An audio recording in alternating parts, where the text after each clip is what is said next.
What a scene this was. And I understand we have someone joining us on the Eyewitness News phone line. If you could repeat that.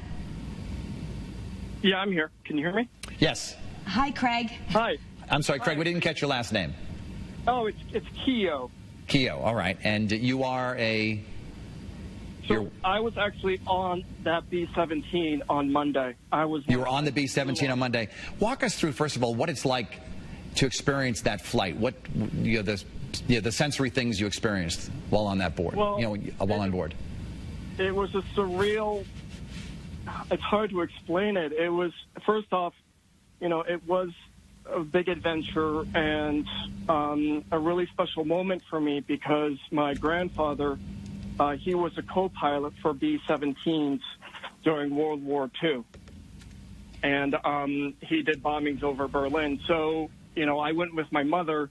It was a spur-of-the-moment decision on Monday to book tickets that day and go up in the B-17. The plane probably went up to about an altitude between 1,500 and 2,000 feet. We were in the air for 30 minutes.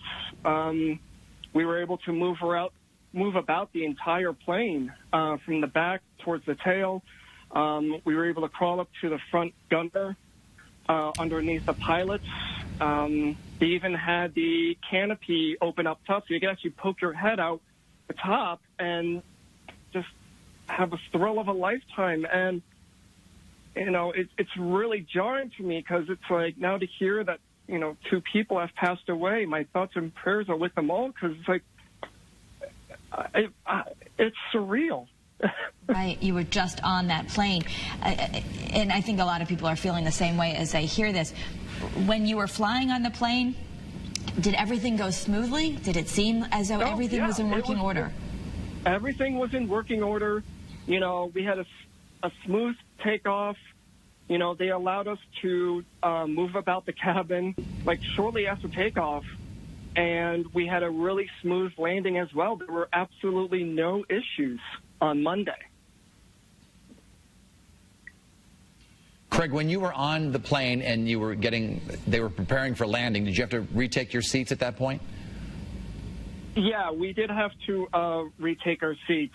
And pretty much how you sit on the plane is there's like one seat right behind the co-pilot and pilot that you can sit in.